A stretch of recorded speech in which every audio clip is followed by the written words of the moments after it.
നമസ്കാരം. ഒരു ലോറി കത്തുന്നത് ആദ്യമായിട്ട് നേരിട്ട് കാണാം കേട്ടോ. ഞാൻ കണ്ണൂരിൽ നിന്ന് കാശ്മീരിലേക്ക് യാത്ര ചെയ്യാൻ പറ്റിയിട്ടുള്ള ഒരു ചെറിയൊരു വീഡിയോ ആണിത്.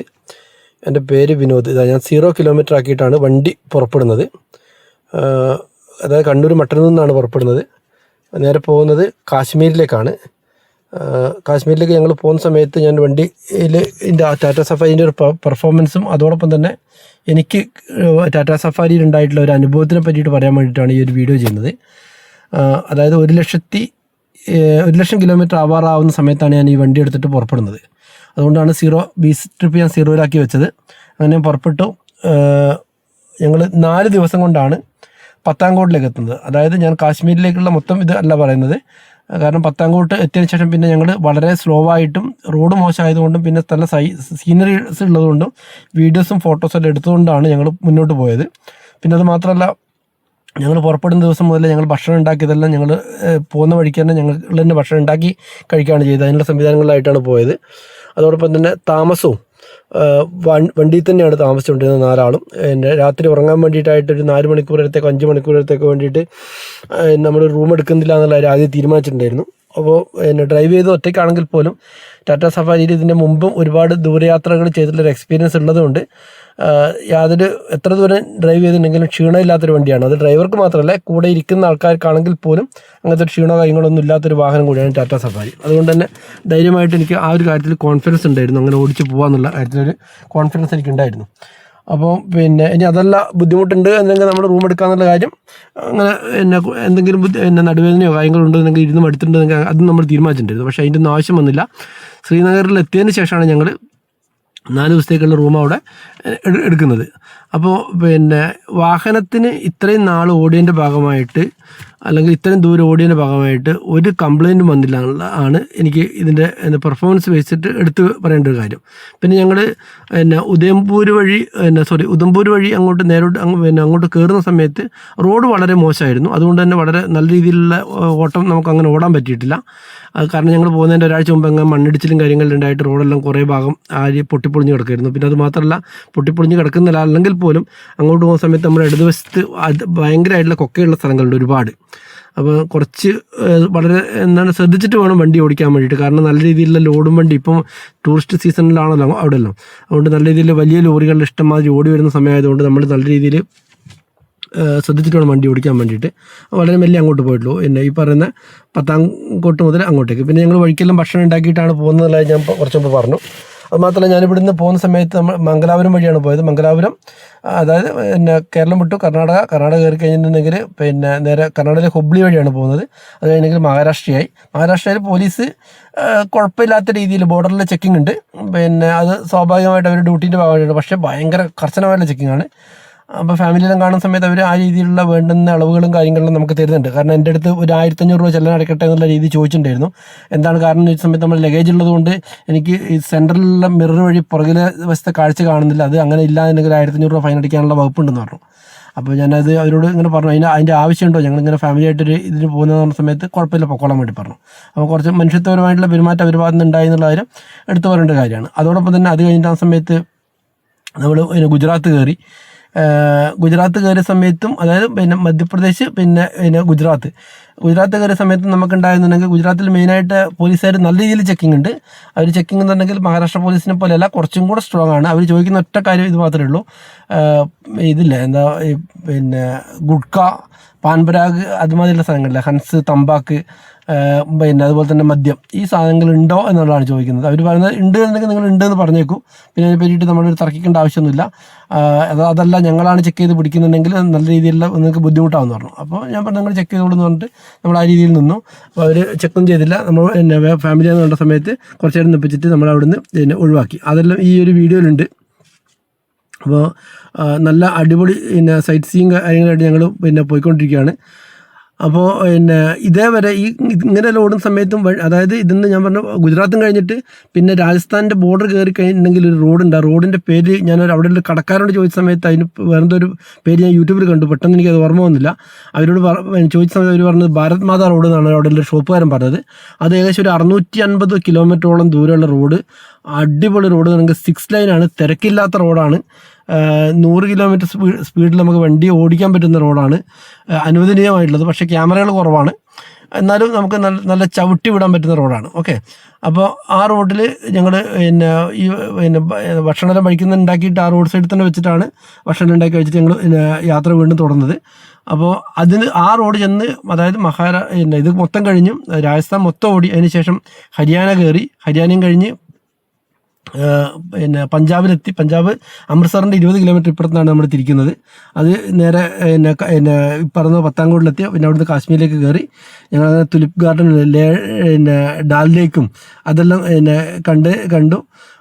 അപ്പോൾ ഡാൽ ലേക്ക് കണ്ടു കഴിഞ്ഞതിന് ശേഷമാണ് വൈകുന്നേരം വന്നിട്ട് വണ്ടി എടുക്കുന്ന സമയത്ത് വണ്ടിയിൽ ഒരു വാണിംഗ് ലൈറ്റ്, ബ്രേക്കിൻ്റെ ഒരു വാണിംഗ് ലൈറ്റ് കത്തി കിടക്കുന്നത് കാണുന്നത്. അന്നേരം തന്നെ ഞാൻ നമ്മളെ KVR ടാറ്റ കണ്ണൂരിലുള്ള സീനിയർ ടെക്നീഷ്യനെ വിളിച്ചു. ആൾ പെട്ടെന്ന് തന്നെ എന്നോട് ഇത് കാണിക്കാൻ വേണ്ടി പറഞ്ഞു, അതിൻ്റെ ഓയിൽ ടാങ്ക് കാണിക്കാൻ വേണ്ടി പറഞ്ഞു. ഞാനത് മൊബൈൽ ടാർച്ച് വിളിച്ചിട്ട് കാണിച്ചു കൊടുത്തതിന് ശേഷം അവർ പറഞ്ഞു കുഴപ്പമൊന്നുമില്ല, അതിൽ ഓയിലുണ്ട്, നിങ്ങളൊരു കാര്യം ചെയ്ത് തൊട്ടടുത്തുള്ള സർവീസ് സെൻ്ററിലേക്ക് ചെല്ലാൻ വേണ്ടി പറഞ്ഞു. നോക്കുമ്പോൾ സർവീസ് സെൻ്റർ ഇഷ്ടം പോലെ ഉണ്ട് ഇവിടെ ശ്രീനഗറിൽ. ഞാൻ സർവീസ് സെൻ്റർ അംഗീകൃത സർവീസ് സെൻ്റർ നോക്കുന്ന സമയത്ത് തന്നെ 3 കാണിച്ചു. അപ്പോൾ ഞങ്ങൾ താമസിക്കുന്ന ഹോട്ടലുകാരനും പറഞ്ഞു ഇന്ന സ്ഥലത്തുണ്ടെന്ന് പറഞ്ഞു. അപ്പോൾ ഞങ്ങൾ റൂമിൻ്റെ തൊട്ടടുത്തുള്ള എനിക്ക് വന്നൊരു 3 കിലോമീറ്റർ എടുത്തെങ്ങാനാന്ന് തോന്നുന്നു, അത്ര ഇല്ലാന്ന് തോന്നുന്നു. അവിടെയുള്ള ഒരു സർവീസ് സെൻ്ററിൽ പോയി. സർവീസ് സെൻ്ററിൽ പോയ സമയത്ത് നമ്മളെ പുറത്തുള്ള രജിസ്ട്രേഷൻ വണ്ടി കാണുന്ന സമയത്ത് അവർക്ക് കുറച്ച് എന്താ പറയുന്നത് പരിഗണന കൂടുതലാണ്, കുറച്ച് സർവീസ് കുറച്ചും കൂടെ, അതായത് നല്ല രീതിയിലുള്ള ഇടപെടലാണ്. അപ്പോൾ അവിടുത്തെ ഒരു സീനിയർ ടെക്നീഷ്യനാണ്. ഇവിടെയും എൻ്റെ വണ്ടി എടുക്കുന്ന ആൾ സീനിയർ ടെക്നീഷ്യൻ തന്നെയാണ്, വിജേഷ് എന്നാണ് ആളുടെ പേര്. അവിടെ മുനീർ എന്ന് പറയുന്ന ഒരാൾ എന്നോട് ചോദിച്ചു എന്താണ് പ്രശ്നം, ഫസ്റ്റ് തന്നെ നിങ്ങളെ വണ്ടി ചെയ്തു തരാമെന്ന് പറഞ്ഞു. മാക്സിമം എനിക്ക് തോന്നുന്ന ഒരു 20 മിനിറ്റ് കൊണ്ട് അവിടെ ഞങ്ങളൊരു കാപ്പി കുടിച്ച് കുറച്ച് ഞാൻ അവരുമായിട്ട് സംസാരിച്ച് തന്നു. ആ സമയം കൊണ്ട് തന്നെ വണ്ടീൻ്റെ കംപ്ലീറ്റ് പണിയും കഴിച്ചു തന്നു. അവർ പണി കഴിച്ചിട്ടുണ്ടെന്നുണ്ടെങ്കിൽ വേറെ കാര്യമായിട്ടുള്ള പണിയൊന്നും ഇല്ലായിരുന്നു. ഡെഫ് ഓൾറെഡി 3 ഘട്ടം മാത്രമേ അതിൽ ബാക്കി ഉണ്ടായിരുന്നുള്ളൂ. അപ്പോൾ ഞാനത് എന്തായാലും ഒരു 10 ലിറ്റർ ഒഴിക്കണം ഞാൻ ആദ്യം തീരുമാനിച്ചിട്ടുണ്ടായിരുന്നു. അപ്പോൾ അങ്ങനെയുള്ള യാത്ര പോകുന്ന സമയത്ത് അത് വേണമെന്നുള്ള ഉറപ്പുള്ള കാര്യമാണല്ലോ. അപ്പോൾ ഞാൻ അവരോട് പറഞ്ഞു ഇങ്ങനെ ഡെഫ് എന്തായാലും ഫില്ല് ചെയ്യണം എന്ന് പറഞ്ഞ സമയത്ത് അത് ഫില്ല് ചെയ്തു. അപ്പോൾ ഡെഫിന് ഏകദേശം 1600 രൂപ അത് തന്നെയുണ്ട്. പിന്നെ അതെന്തായാലും നമ്മൾ ഈ ഡീസൽ അടിക്കുന്ന പോലെ അടിക്കേണ്ട ഒരു സാധനം തന്നെയാണല്ലോ. പിന്നെ ഈ ബ്രേക്ക് ഓയിലിന് എത്ര 114 രൂപ എങ്ങനെ ആയിട്ടുള്ളൂ. അപ്പോൾ ആ ബ്രേക്ക് ഓയിലും ഫില്ല് ചെയ്തു. അതുപോലെ തന്നെ എയർ ഫിൽറ്റർ മാറായിട്ടുണ്ടെന്ന് പറഞ്ഞു. എന്താ ചെയ്യേണ്ടതെന്ന് വെച്ചു. ഞാൻ പറഞ്ഞു ഞാൻ ഈ വണ്ടീൻ്റെ കാര്യത്തിൽ അങ്ങനെ എന്തെങ്കിലും ഒരു കാര്യം മെക്കാനിക്ക് പറയുകയാണെങ്കിൽ പിന്നീട് ഞാനത് ആലോചിക്കാറില്ല. ഞാൻ പറഞ്ഞു ഓക്കെ മാറേണ്ടതാണെങ്കിൽ മാറിക്കോളൂ എന്ന് പറഞ്ഞു. അങ്ങനെ എയർ ഫിൽറ്റർ മാറി. എല്ലാം കൂടെ ചേർത്തിട്ട് എനിക്ക് വന്നിട്ടൊരു എമൗണ്ട് 2997 രൂപയാണ് അവിടെ വന്നിട്ടുള്ളൊരു എമൗണ്ട്. അത് മാത്രമേ ഈ പറയുന്ന രീതിയിലുള്ള ഒരു വണ്ടിക്ക് ഒരു പണിയായിട്ട് വന്നിട്ടുള്ളൂ. പക്ഷേ എനിക്ക് അതിൽ എനിക്ക് എടുത്തു പറയേണ്ട ഒരു കാര്യം എന്നുണ്ടെങ്കിൽ നമ്മളിങ്ങനെ പോകുന്ന സമയത്തുള്ള ആളുകൾ പറയാറില്ലേ മൊത്തത്തിൽ ടാറ്റേൻ്റെ സർവീസിനെ പറ്റിയിട്ട്. എനിക്ക് കണ്ണൂർ ടാറ്റ സർവീസായിട്ട് മാത്രമേ ബന്ധമുള്ളൂ. പക്ഷേ പുറത്ത് ഞാൻ ആദ്യമായിട്ടൊരു സർവീസ് സെൻറ്ററിൽ കയറ്റുന്നത് ഈ പറയുന്ന ഹിമാലയൻ മോട്ടോഴ്സിലാണ്.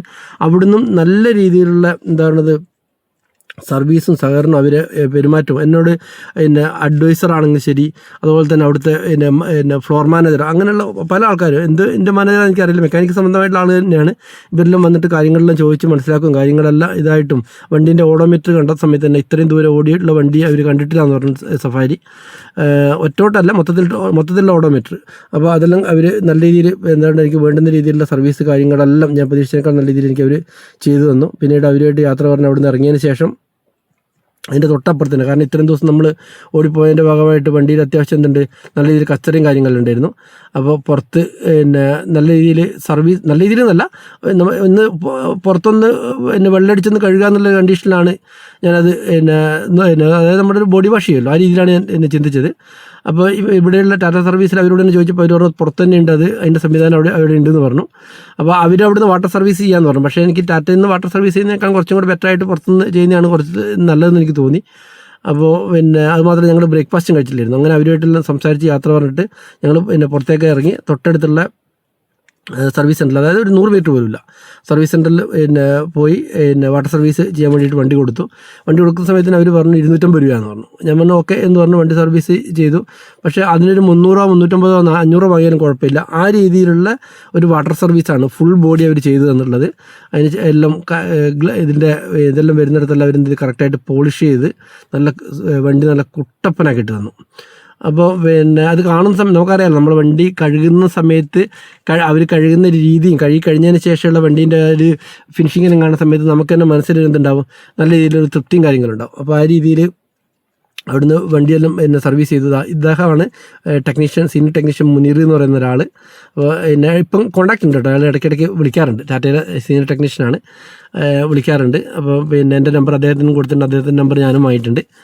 അപ്പോൾ ഈ വണ്ടി വാഷ് ചെയ്യുന്ന സമയം കൊണ്ട് തന്നെ ഞങ്ങൾ അതിന് തൊട്ടിപ്പുറത്ത് നിന്ന് കാശ്മീരിൽ നിന്നുള്ള ഫുഡ് അവിടെ മുതലാണ് നമ്മൾ കഴിക്കുക സ്റ്റാർട്ട് ചെയ്തത്. അല്ല, അതിൻ്റെ തലേദിവസം കഴിച്ചിട്ടുണ്ടായിരുന്നു. ഓക്കെ. അപ്പോൾ ഇവിടെ കാശ്മീരിൽ എത്തിയതിന് ശേഷം പിന്നീട് ഞങ്ങൾ ഭക്ഷണം എന്തായാലും അവിടെയുള്ള ഭക്ഷണം കഴിക്കരുത് എന്നുള്ള ആദ്യം തീരുമാനിച്ചതാണ്. അങ്ങനെ അവിടുന്ന് ബ്രേക്ക്ഫാസ്റ്റിലും കഴിച്ച് തിരിച്ചു വരുമ്പോഴത്തേക്ക് ഒരു വണ്ടി നല്ല കഴുകി കുട്ടപ്പനാക്കി റെഡിയാക്കിയിട്ടുണ്ടായിരുന്നു. ഞാൻ പറഞ്ഞു എന്താണെന്നുണ്ടെങ്കിൽ ഇത്രയും ദൂരം ഞാൻ ഓടിയിട്ടും വണ്ടിക്ക് ഈ ഒരു രീതിയിലുള്ള, അത് നോർമലായിട്ടുള്ള അല്ലെങ്കിൽ ഒരു വളരെ മൈനറായിട്ടുള്ള ബ്രേക്ക് ഒരു ചെറിയ വിഷയമല്ല ബ്രേക്കിൻ്റെ കാര്യം എന്ന് പറഞ്ഞത്, വലിയ വിഷയം തന്നെ ഇഷ്യൂ ഉള്ള കാര്യം തന്നെയാണ്. അപ്പോൾ എന്ത് ചെയ്തിട്ടുണ്ടെങ്കിൽ അവർ ആ ബ്രേക്കിൻ്റെ ആ ഒരു 114 രൂപേൻ്റെ കാര്യമായിട്ടൊരു വർക്ക് മാത്രമാണ് വന്നിട്ടുള്ളത്. അതിൻ്റെ കൂടെ ബാക്കിയുള്ളതും കൂടെ അങ്ങ് ചെയ്തു. ഡെഫ് എന്തായാലും ഫില്ല് ചെയ്യേണ്ട കാര്യം ഞാൻ പറഞ്ഞതാണല്ലോ. അപ്പോൾ അത് അതിന് ശേഷം വണ്ടി ഞാൻ നേരത്തെ പറഞ്ഞ പോലെ നല്ല രീതിയിൽ വാഷ് ചെയ്തിട്ട് ഞങ്ങൾ നേരെ സോൻമാർഗിലേക്ക് പോയി. സോൻമാർഗിലും ഈ പറഞ്ഞ പോലെ പോകുന്ന വഴിക്ക് നല്ല റോഡാണ്, വളരെ ഇതായിട്ടുള്ളതാണ്. ലേ ലഡാക്ക് പോകാൻ പ്ലാൻ ഉണ്ടെന്നുണ്ടെങ്കിലും ഞങ്ങൾ പോകുന്ന വഴിക്കുള്ള ഒരു മിലിറ്ററിക്കാരൻ, ഒന്നല്ല രണ്ടാൾ, ഒരു കന്നഡയിലുള്ള ബാംഗ്ലൂരിലൊരു മിലിറ്ററിക്കാരനും അതുപോലെ തന്നെ ഇവിടെയുള്ള തമിഴ്നാട്ടിലൊരാളും പറഞ്ഞു നിങ്ങൾ ഇനി അങ്ങോട്ട് പോകണ്ട, കാരണം അവിടെ അത്യാവശ്യം മഞ്ഞടിച്ചിട്ടുണ്ട് എന്ന് പറഞ്ഞു. അതുണ്ട്, കണ്ടില്ല ഞാൻ നേരത്തെ പറഞ്ഞില്ല, വണ്ടി കഴിയേണ്ട ഒരു ഇത് കണ്ടില്ല, ഒരു നല്ല ഫിനിഷായിട്ട് നമുക്ക് മൊത്തത്തിൽ ഇതായിട്ടുള്ള വണ്ടി അവർ ഈ ഒരു രീതിയിൽ 250 രൂപ ചാർജിന് നല്ല അടിപൊളിയായിട്ട് 3-4 ആൾക്കാർ വന്നിട്ട് നല്ല വൃത്തിയായിട്ട് കഴുകി ഇതാക്കി തന്നു. അതിനുശേഷമാണ് സോൻമാർഗിലേക്ക് പോയത്. സോൻമാർഗും കണ്ട് തിരിച്ച് അവിടുന്ന് അവിടെ നല്ല മഴയുണ്ടായിരുന്നു.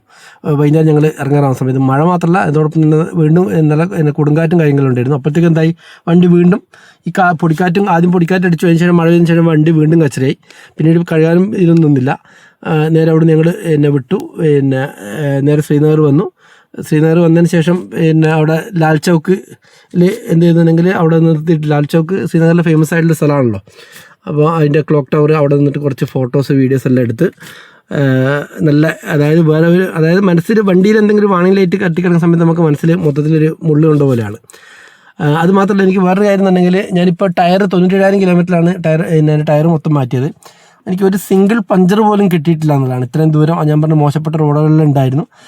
ഈ റോഡിൽ കൂടെ നിന്നും യാത്ര ചെയ്തിട്ട് ഒരു സിംഗിൾ പഞ്ചർ പോലും കിട്ടാതെ എന്ത് ചെയ്തു, സഫാരി ഓടിച്ചിട്ട് എനിക്ക് തിരിച്ച് നാട്ടിലേക്ക് എത്താൻ പറ്റി. അത് അദ്ദേഹം പറഞ്ഞത് ലാൽ ചൗക്ക് എന്ന് പറഞ്ഞത് ഇതാണ്. ഇവിടുന്നാണ് അത്യാവശ്യം ഇതൊരു ഫേമസ് ആയിട്ടുള്ള സ്ഥലമാണ്.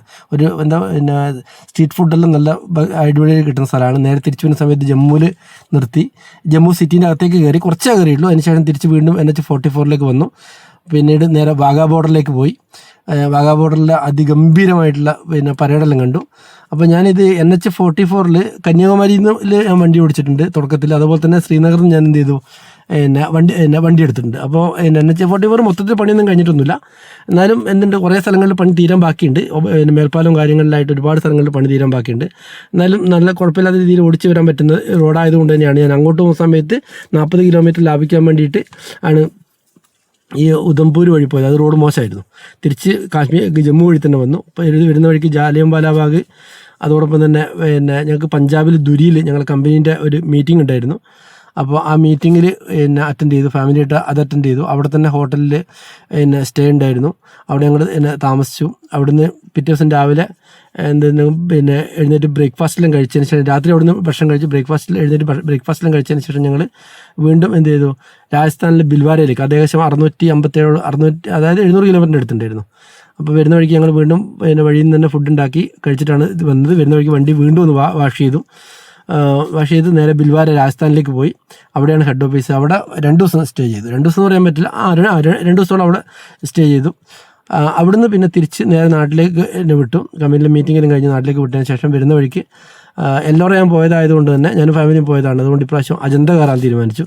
അങ്ങനെ അജന്തയിലും കയറി തിരിച്ച് മഹാരാഷ്ട്രയിൽ നിന്ന് നേരെ നാട്ടിലേക്ക് യാത്ര ചെയ്തു. അങ്ങനെ ഓടി വരുന്ന വഴിക്കാണ് ഈ വണ്ടി നല്ല ചൂടാണ് മഹാരാഷ്ട്രയിൽ റോഡ് സൈഡിൽ നിന്ന് കത്തുന്നത് കണ്ടത്. ആദ്യമായിട്ടാണ് ഇങ്ങനൊരു കാഴ്ച നമ്മൾ കാണുന്നത്. അടുത്തുള്ള ആളുകൾ നിന്ന് നോക്കുന്നല്ല ഉണ്ടായിരുന്നു. കുറച്ച് ദൂരോട്ട് മാറി നിൽക്കുന്നുണ്ട്, എന്നാലും അടുത്ത് നിൽക്കുന്ന ആൾക്കാരെ കണ്ടു.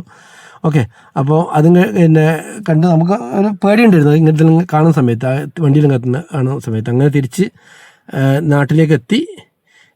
നാട്ടിലേക്ക് എത്തുന്ന സമയത്ത് ഏകദേശം എന്നല്ല, കറക്റ്റ് വീട്ടിലേക്ക് വണ്ടി കയറുന്ന സമയത്തുണ്ടായിരുന്ന കിലോമീറ്റർ എന്ന് പറയുമ്പോൾ 7103 കിലോമീറ്ററാണ് വണ്ടി വീട്ടിലേക്ക് കയറുന്ന സമയത്ത് വണ്ടിക്കായത്.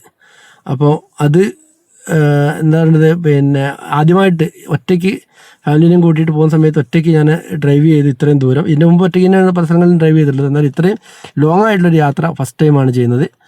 അപ്പോൾ അത് ചെയ്ത് പിന്നെ വേറെ ഒരു കുഴപ്പമില്ലാതെ വണ്ടി തിരിച്ച് വീട്ടിലെത്തി എന്ന് പറഞ്ഞാൽ മീറ്ററിൻ്റെ റീഡിങ് എടുത്തു നോക്കുന്ന സമയത്ത് ഈ പറഞ്ഞ കിലോമീറ്ററാണ് വണ്ടി കാണിക്കുന്നത്, 7103 കിലോമീറ്റർ. മൈലേജിൻ്റെ കാര്യം എനിക്ക് കൃത്യമായിട്ട് പറയാൻ പറ്റില്ല, കാരണം രാത്രി വണ്ടിയെല്ലാം AC-യിലിട്ടിട്ടാണ് നമ്മൾ കൃത്യമായിട്ട് പിന്നെ എന്താണ് ഉറങ്ങിക്കൊണ്ടിരുന്നത്. പക്ഷേ മൈലേജ് നോക്കാനായിട്ട് ഞാൻ ഓട്ടോ ഓടി ഒരു 10-200 കിലോമീറ്റർ നോക്കുന്ന സമയത്ത് ടാങ്ക് ടു ടാങ്ക് അടിച്ച് ഓടുന്ന സമയത്ത് എനിക്ക് ഈ പറഞ്ഞ ഒരു 17 കിലോമീറ്ററിൻ്റെ അടുത്ത് അത്യാവശ്യം നല്ല രീതിയിലുള്ള ലഗേജ് വെച്ചിട്ടാട്ടോ പോയത്. നല്ല ലോഡുണ്ടായിരുന്നു. എന്നിട്ട് ഒരു 17 കിലോമീറ്ററോളം എന്നിട്ട് വണ്ടിക്ക് മൈലേജ് എനിക്ക് കിട്ടിയിട്ടുണ്ടായിരുന്നു. അപ്പോൾ അതും കുഴപ്പമില്ലാത്തൊരു മൈലേജാണെന്നുള്ള കാര്യം വിശ്വസിക്കുന്ന ആളാണ് ഞാൻ. അപ്പോൾ ടോട്ടൽ ഈ പറഞ്ഞ രാത്രി കിടന്നുറങ്ങാൻ വേണ്ടി AC-യിൽ ഉപയോഗിക്കുന്നതുകൊണ്ടാണ്. അതുപോലെ തന്നെ റോഡ് ഈ കാശ്മീരിൽ നിന്ന് അങ്ങോട്ടും ഉധംപൂരിൽ നിന്ന് അങ്ങോട്ടും പിന്നെ ജമ്മുവിൽ നിന്ന് അങ്ങോട്ടുള്ള റോഡെല്ലാം വളരെ മോശമായതുകൊണ്ട് അതിനെ പറ്റിയിട്ട് കൃത്യമായിട്ട് പറയാൻ പറ്റില്ല. പിന്നെ വീട്ടിൽ വണ്ടി കൊണ്ടുവന്നതിന് ശേഷം ഒന്ന് വണ്ടി പിന്നെ വാഷിങ്ങിന് കൊണ്ടുപോയി. ഫസ്റ്റ് തന്നെ വാഷിങ്ങിന് കൊണ്ടുപോയി മൊത്തം ഫുൾ ബോഡി വാഷ് ചെയ്ത് കുളിച്ച് കുട്ടപ്പനാക്കി കഴിഞ്ഞതിന് ശേഷമാണ് എന്ത് ചെയ്തത്, നമുക്കൊരു തൃപ്തിയായത്. അപ്പോൾ അതിന് ശേഷം ഒരു വീഡിയോ ചെയ്യാന്നുള്ളത് എനിക്ക് ഭയങ്കരമായിട്ടുള്ള ഒരു ആഗ്രഹമായിരുന്നു. കാരണം കാശ്മീർ ട്രിപ്പ് ആദ്യമായിട്ട് ടാറ്റ സഫാരി എടുത്തിട്ട് പിന്നെ ഫാമിലിയായിട്ട് പോയതാണ്. അപ്പോൾ എന്തായാലും വീട്ടിൻ്റെ മുറ്റത്തേക്ക് വണ്ടി ഞാൻ ഇങ്ങനെ കയറ്റി മീറ്റർ റീഡിങ് നിങ്ങൾക്ക് കൃത്യമായിട്ട് കാണാൻ പറ്റും. പിന്നെ എത്ര 7102.7 കിലോമീറ്ററാണ്. അതായത് 7103 കിലോമീറ്ററോളം കൃത്യമായിട്ട് മീറ്ററിൽ കാണാൻ പറ്റും. ബി ട്രിപ്പ് ഞാൻ 0 ആക്കിയിട്ട് പോയതാണ്. അതിൽ ആ ഒരു പിന്നെ രീതിയിലുള്ള പിന്നെ കിലോമീറ്ററാണ് നമുക്ക് ഓടി കിട്ടിയത്. നമ്മൾ തൊട്ടടുത്തുള്ള ചാലോട് ടൗണിൽ പോയിട്ടാണ് വണ്ടി വാഷ് ചെയ്ത് ഫുൾ വാഷ് കഴിഞ്ഞതിന് ശേഷമാണ് വണ്ടി കാണാൻ എനിക്കൊരു തൃപ്തിയായത്. കാരണം ഇത്രയും ദിവസം കുട്ടികളുണ്ടാകുന്ന സമയത്ത് അത്യാവശ്യം വണ്ടിക്കകത്തിരുന്നിട്ട് സ്നാക്സ് കഴിക്കും കാര്യങ്ങളും ചെയ്യുമല്ലോ ഇത്രയും ദൂരം പോകുന്ന സമയത്ത്. അപ്പോൾ അതിൻ്റെ ഒരു സ്മെല്ലും കാര്യങ്ങളിലും ഉണ്ടായിരുന്നു. അപ്പോൾ അതെല്ലാം നല്ല നീറ്റാക്കി അവർ പിന്നെ ചാലോട് ഞാൻ സ്ഥിരമായിട്ട് ചെയ്യുന്നതാണ്. അവിടെ നിന്ന് അവർ നല്ല അടിപൊളിയായിട്ട് വാഷ് ചെയ്ത് പിന്നെ മൊത്തം അണ്ടർ ബോഡി വാഷും എല്ലാം ഒക്കെ ചെയ്തതിന് ശേഷം സന്തോഷകരമായിട്ട് യാത്ര അവസാനിപ്പിച്ചു. അതോടൊപ്പം തന്നെ വണ്ടി അടിപൊളി പെർഫോമൻസാണ് വണ്ടി. ഓക്കെ, നമസ്കാരം. അതുകൊണ്ട് ടാറ്റ സഫാരി നമുക്ക് ധൈര്യമായിട്ട് വിശ്വസിച്ചെടുക്കാൻ പറ്റുന്നൊരു വണ്ടിയാണ്. മെയിൻ്റനൻസ് കോസ്റ്റ് വളരെ കുറവും, അതുപോലെ തന്നെ നമ്മൾ ബഡ്ജറ്റിൽ ഒതുങ്ങുന്നതും ആയിട്ടുള്ള ഒരു 7 സീറ്റർ വണ്ടിയാണ് ടാറ്റ സഫാരി. ധൈര്യമായിട്ട് വിശ്വസിച്ചെടുക്കാൻ പറ്റും. ഓക്കെ, നമസ്കാരം.